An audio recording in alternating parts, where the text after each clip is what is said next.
What if the final whisper of your life slipped away, not in a blaze of drama, but in the stillness of a night you thought was like any other? Imagine a 72-year-old man, let's call him George, a man whose weathered hands once shaped wood into rocking chairs for his grandkids, whose deep laugh filled his small, cozy home just hours before. Last night, he sat at his kitchen table, the glow of a single bulb casting shadows on the walls, sharing stories with his wife Ellen over a plate of spaghetti. He seemed fine. No cough, no limp, no hint of the storm brewing inside. He kissed Ellen goodnight, climbed into bed, and closed his eyes. The next morning, she found him, still, silent, gone. His family stood frozen, tears streaking their faces, grappling with the unthinkable. How could a man so alive yesterday vanish in his sleep? Could they have saved him? Could he have saved himself? The answer lies in a truth too many ignore. After 70, the habits you carry into the night aren't just quirks. They're threads in a tapestry of risk. Strokes that strike without warning. Heart attacks that steal breath in the dark. Sudden death that leaves no goodbye. These aren't random fates. They're tied to bedtime routines, so subtle, so ingrained, you might not even see them as threats. George didn't. Most don't. In this deep dive, we're unmasking 4 nighttime habits you must avoid if you're over 70. Small choices that could be silently unraveling your health, your sleep, your very life. These aren't wild vices. They're the comforting rituals you've leaned on for years, now turned treacherous with age. And because you're here, I'm adding a 5th habit, a bonus twist to give you even more power to rewrite your nights. Stay with me to the end. The last one's a sleeper hit, a danger so common it hides in plain sight, threatening seniors every night they drift off unaware. This isn't just a warning, it's a lifeline. By the time we're done, you'll hold the keys to safer sleep, stronger mornings, and a longer, fuller life. Picture waking up not just alive, but vibrant, ready to chase the day, not drag through it. Let's step into George's world, and yours, to see where the dangers lurk and how to banish them for good. Number 1. Eating heavy meals late at night. Close your eyes and imagine the scene. George, 72, sits at his scratched oak table, the one he built himself decades ago. The aroma of garlic and tomato sauce wafts from a heaping plate of spaghetti, a late-night tradition he's loved since his kids were small. Ellen pours them each a glass of red wine, her smile soft in the dim light. It's 9 p.m., and bed's just an hour away. He twirls the pasta, savoring every bite, feeling the warmth settle in his belly. It's comfort, it's home, how could it be harm? But as he climbs into bed, his body begins a struggle he'll never feel. After 70, your digestive system isn't the eager workhorse it once was. In your 30s, you could devour a pizza at midnight and sleep like a rock. Now, that engine's slower, rustier. A heavy meal close to bedtime, say within 2 hours, keeps your stomach grinding when it should rest. Acid churns, intestines labor, your heart pumps harder to fuel the effort. For George, this wasn't just a full belly, it was a chain reaction. Acid reflux crept up his throat, a burning that woke him once, twice, a month ago, dismissed as too much sauce. Ellen heard him cough, saw him rub his chest, but he waved it off with a grin. "I'm fine," he'd say, rolling over. the science paints a grimmer picture. That reflux isn't just discomfort, it's a gateway to chaos. Stomach acid can slip into your esophagus, inflaming tissues, weakening throat muscles over time. Ever heard of aspiration pneumonia? It's when food or acid sneaks into your lungs, a quiet, deadly infection that fells seniors too often. Then there's the heart. Digestion spikes blood pressure, strains arteries, invites strokes or heart attacks in the night. If diabetes shadows you, late eating jolts blood sugar, a seesaw your body can't steady while you sleep. Studies scream it. Seniors who eat late face metabolic mayhem, heart disease lurking in every bite. Think of Linda too, a 73-year-old widow who loved her nightly bowl of chili.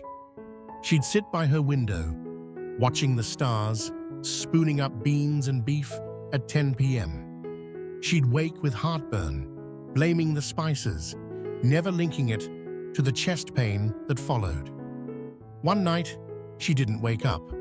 Her daughter found her, the chili bowl still on the counter. A coincidence? Maybe not.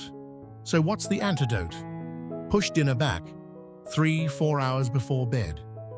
Let your body finish the job, upright, unhurried. George could have swapped spaghetti for an early supper, maybe a walk with Ellen after. Hungry later? Try a handful of walnuts. Their earthy crunch a light delight. Or a sliced apple with a dab of peanut butter. Simple, kind to your gut. Sip chamomile tea, its floral steam a lullaby. Linda might have traded chili for a sunset meal. Her nights gentler, her mornings brighter. You can too. Feel your sleep deepen, your heart ease, your body thank you with every rested dawn. Number 2. Drinking too much liquid before bed. Water is life. 8 glasses a day, they say. A mantra drilled into us. Margaret, 72, took it to heart. A former schoolteacher with a voice like honey, she'd end her days with a ritual. A tall glass of water or a steaming mug of peppermint tea, sipped while she graded imaginary papers in her mind. She'd sit in her armchair, the one her late husband carved, feeling virtuous as the liquid warmed her throat. Bed followed soon after, but so did the interruptions. 3-4 trips to the bathroom, her slippers scuffing the hardwood in the dark. She'd sigh, just getting old, never seeing the peril in her hydration zeal. After 70, your bladder's a fickle friend. Its walls thin, its muscles slacken, and your kidneys don't pause at night like they once did. A big drink before bed floods the system, waking you with urgency when you should be dreaming. For Margaret, those midnight treks were more than a nuisance. One night, she rose too fast, the room spinning as blood pressure plummeted, postural hypotension, a dizzying drop doctors warn about. She gripped the bedpost, heart racing, but another time, she wasn't so lucky. A stumble, a crash, a hip fractured on the cold floor. Weeks in a hospital bed, her spirit dimmed, all from a glass too many. It's not just falls. Each bathroom run snaps your sleep apart. Lights flare, melatonin fades, your brain buzzes awake when it should drift. Over months, years, this erodes you. Immunity weakens, blood pressure climbs, memory frays. Research ties nighttime waking, called nocturia, to dementia's creeping shadow, a fate Margaret's sharp mind didn't deserve. Then there's Jack, 75, a fisherman who downed juice before bed, thinking it kept him spry. His wife found him one morning, a fall from a midnight trip, his final cast. Hydration's still king, but timing's the crown. Drink deep in the day, water with a twist of lime at breakfast, soup with lunch, tea mid-afternoon. By evening, ease off. Margaret could have moved her tea to sunset, savoring it on the porch. Thirsty at night? Small sips, not gulps. Skip caffeine late. It's a diuretic, doubling your trouble. Watch soups, melons, even meds that swell your fluids. Jack might have fished another season with a drier night. Test it. Cut back to night and wake without the shuffle. Your sleep a seamless tide. Your safety sure. Number 3. Sleeping in a room that's too warm. There's a primal pull to warmth, a roaring fire, a thick quilt, a room that hugs you tight. Frank, 74, craved it. A retired mechanic with grease-stained stories and a love for John Wayne flicks. He'd turn his thermostat to 75 to pile on flannel blankets and settle in. His bedroom, a shrine of comfort, glowed with heat as he watched cowboys ride into the sunset. But by 3 a.m., sweat soaked his shirt. His breath came short, his sleep a restless wrestle. Getting old's a bear, he'd mutter over coffee, never pinning it on the furnace, humming through the night. After 70, your body's thermostat rusts.